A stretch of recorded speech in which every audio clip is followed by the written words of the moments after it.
Good afternoon to all my viewers. This is Shivani Kapoor and आप देख रहे हैं Cricket Maiden.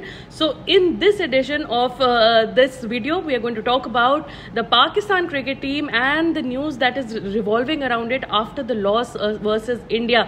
So Pakistan cricket team की बहुत ज़्यादा criticism हो रही है and not only from the Indian side but from the Pakistani media itself. So Wasim Akram and Shoaib Malik and Shoaib Akhtar and all the cricketing greats वो उनकी जान के पीछे पड़ गए हैं and they are really embarrassed. वैसे वसीम अकरम साहब एंड अब्दुल रजाक साहब, आप इतना क्रिटिसाइज कर रहे हैं आप अपनी टीम को, आप कौन सा इंडिया में आके कोई वर्ल्ड कप का मैच जीत गए हैं? आपका भी 7-0 की लेगेसी रही है हमारे against. So please be a little light on your boys because अभी टूर्नामेंट लंबा है, इतनी क्रिटिसिज्म करोगे तो वो आगे भी नहीं खेल पाएंगे. वैसे अगर देखा जाए तो मिकी आर्थर ने जो स्टेटमेंट पास की है दैट अहमदाबाद का क्राउड बहुत हॉस्टाइल था एंड हमारे अगेंस्ट था एंड दिल पाकिस्तान नहीं वहां बजा.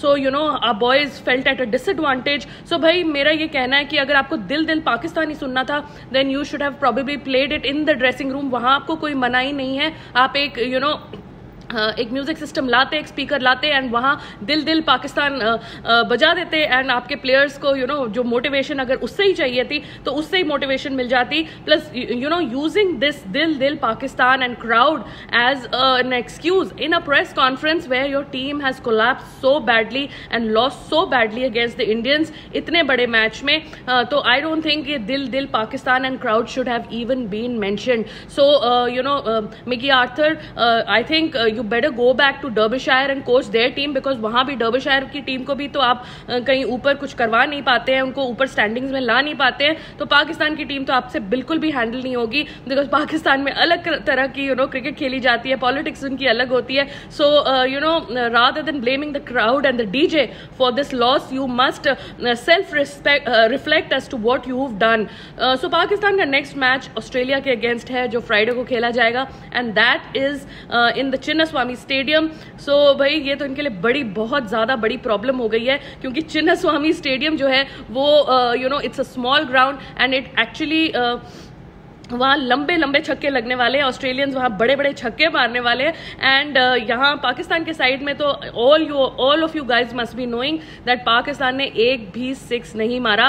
हालांकि रोहित शर्मा ने 6 छक्के मार दिए but they did not even hit a single 6. तो पाकिस्तान में आई थिंक इफ्तिकार को छोड़ के कोई ऐसा प्लेयर नहीं है जो बड़ी हिट्स लगा सकता है. इफ्तिकार भी नंबर 6 पे आते हैं. So he comes too late in the day, तो वो कितना ही मार लेंगे. एंड चिन्नास्वामी का ground is a small ground, it is Virat Kohli's RCB's ground, तो वहां भी क्राउड जो है वो काफी मजेदार होने वाला है. So you be ready. आप मुझे ऐसा लग रहा है, मेरी पर्सनल एडवाइस है कि आप पहले क्राउड की प्रिपरेशन कर लीजिए ताकि उसके लिए आपको डिसएडवांटेज फील ना हो एंड उसके बाद आप अपनी बैटिंग की प्रिपरेशन कीजिएगा. And you must know how you need to tackle this match against the Australians because the Australians will come out hard. They are at the bottom of the table at the present moment. आज उनका श्रीलंका के साथ match है, so they might just go up, but they've lost 2 matches. They are a wounded tiger and वो बहुत hard आने वाले हैं आपके अगेंस्ट बिकॉज नंबर 4 जो स्पॉट है सेमीफाइनल का वो it is going to be a 3-way fight I believe between Pakistan and England and Australia. So अगर ऑस्ट्रेलिया को वो 4th स्पॉट ग्रैब करना है सेमीफाइनल का तो उनको पाकिस्तान को तो जरूर हराना पड़ेगा. And they have the hitters. Warner अच्छा मार सकते हैं, बड़ा मार सकते हैं, देन मिशेल मार्श मार सकते हैं, स्टार्क बोल्स वेल. मैक्सवेल का तो वो आरसीपी का ग्राउंड है, so he is very familiar with the conditions and उनको बहुत लोकल सपोर्ट भी मिलने वाली है. So here Pakistan is going to face very tough challenge of facing the Australians in Chinnaswamy on Friday. इसके अलावा उनका दूसरा मैच जो है वो अफगानिस्तान के साथ है and that is on a spinning track in Chennai. So everybody knows what Afghanistan has done. They have beaten England by 69 runs and they have done the biggest upset of the tournament so far. So facing a trio of Mujib, Rashid Khan and Nabi is going to be really tough for the Pakistanis in Chennai. वैसे उन्होंने अपनी तरफ से तो effort मारी थी, एक request डाली थी आईसीसी को कि उनका वेन्यू चेंज कर दिया जाए. ऑस्ट्रेलिया इंडिया और अफगानिस्तान के वेन्यू स्वैप कर दिए जाएं, लेकिन आईसीसी ने उनकी कोई बात नहीं सुनी। ऑब्वियसली बनता भी नहीं था। Even India has played Australia in Chennai and वहां 199 लो स्कोरिंग उन्होंने चेस किया था। ऑस्ट्रेलियन स्पिनर्स भी कोई कम नहीं थे, बट अफगानिस्तान के स्पिनर्स तो एकदम डेडली हैं and they are in red hot form as well. So Pakistan को इस मैच में भी काफी मुश्किलें होने वाली है। The main issue right now in the Pakistan team is that Mohammad Rizwan is creating unnecessary controversy, जिसके वजह से वो बार बार प्रॉब्लम में फंस रहे हैं और एक नेगेटिव पब्लिसिटी अपने टीम के लिए कर रहे हैं। सो अगर देखा जाए तो number 1 a case has been filed against Mohammad Rizwan. जो हमारे लॉयर हैं सुप्रीम कोर्ट के विनीत जिंदल, जिन्होंने ज़ैनब अब्बास की भी कंप्लेंट की थी, उन्होंने अब मोहम्मद रिजवान की कंप्लेंट डाली है to the ICC and to BCCI. He sent a copy and he sent a copy to the PCB.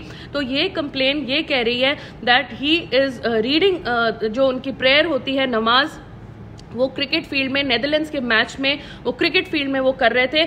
So basically ICC का रूल कहता है दैट आप रिलीजियस एंड पॉलिटिकल कुछ भी फील्ड के अंदर नहीं कर सकते हैं। जब मोहम्मद रिजवान ने गाजा के लिए ट्वीट किया था in support of the Gaza people, his first 100 versus Netherlands, तो आईसीसी ने बोला कि it was done off the field, so हम इस पे एक्शन नहीं लेंगे। बट मोहम्मद रिजवान ने अब नमाज पढ़ी है नेदरलैंड्स के मैच के बीच में in the field, on the field, and for this purpose a complaint has been filed. So I don't really see the purpose of reading the namaz in the middle of the match, because ऐसा तो नहीं है कि हमारे भी Indian team में like there is Mohammad Siraj, there is Mohammad Shami, तो अगर वो भी खेलते खेलते, हमने तो कभी नहीं देखा कि वो क्राउड के बीच में नमाज पढ़ने चले जाते शुरू कर देते हैं या ऐसा कोई एक्टिविटी करते हैं जो एक रिलीजन से पर्टेन करती है। या हमने नहीं देखा कि हमारे कोई हिंदू प्लेयर्स हैं वो हनुमान चालीसा पढ़ने लग जाते हैं या महामृत्युंजय पढ़ने लग जाते हैं। सो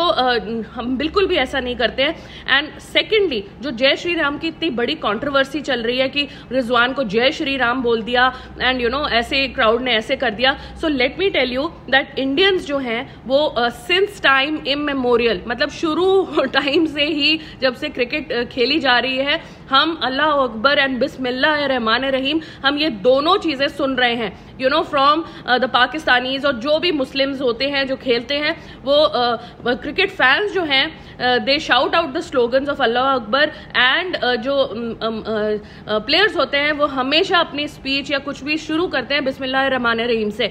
सो आई फेल टू अंडरस्टैंड दैट हमारा जो गॉड को याद करने का एक तरीका है जय श्री राम, उससे इतनी इशू क्यों हो गई। So I don't think there is much merit to this. बस मेरे हिसाब से because they can not face the fact that they've lost so badly the Pakistanis, so they are finding excuses कि भाई हम अपना फ्रस्ट्रेशन और अपना गुस्सा किस चीज पे निकालें। तो वो अब उन्होंने क्राउड को एज एंड जो स्लोगन शाउट कर रहे थे या कोई कुछ अब्यूज भी कर रहे थे या जो भी वहां हो रहा था, यार ऑब्वियसली इंडिया का सपोर्टिंग क्राउड है ना, आपका दिल दिल पाकिस्तान बजेगा ना, आपका कोई patriotic song bajega. So you should expect all this happening in India because the Indian crowd is loyal to their own team. We are not Islamophobic or we are not against any religion. हम Sikhs भी खिलाते हैं, Christians भी खिलाते हैं, Muslims भी खिलाते हैं, Hindus भी खिलाते हैं अपनी टीम में. So हमें अपना कोई religion से कोई related नहीं है, but हम अपनी टीम को support करते हैं. So you should have been prepared कि 1 लाख का crowd होगा तो इंडिया के लिए काफी मैसिव सपोर्ट होगी. So this was the controversy and I personally think कि वो हार की एम्बैरेसमेंट को अवॉइड करने के लिए उन्होंने इस चीज को बड़ा कर दिया है, बड़ी कंट्रोवर्सी बना दिया है, ताकि हार से जो है वो उनकी शर्म और उनकी एम्बैरेसमेंट का जो गुस्सा है वो किसी और चीज में डाइवर्ट हो जाए. इसके अलावा there are also news that Shaheen Shah Afridi is not fit. Shahid Afridi जो उनके फादर इन लॉ हैं, उन्होंने ये स्टेटमेंट दी है दैट शाहीन शाह अफरीदी को बुखार था and Shaheen Shah Afridi has developed a cough and cold, so he is not fully fit. So ऐसा भी क्या देखा जाएगा कि Shaheen Shah Afridi will sit out for a few matches, तो बिकॉज ये चीज़ तो उनके लिए बहुत ही लॉस वाली चीज़ हो जाएगी, because Shaheen Shah Afridi is one of the bowlers जो फ्रंट ऑन इनको विकेट्स लेके देते हैं. सो अगर शाहीन भी बाहर हो जाते हैं अगर कुछ मैचेस के लिए, तो ये पाकिस्तान के लिए बहुत बड़ा लॉस है.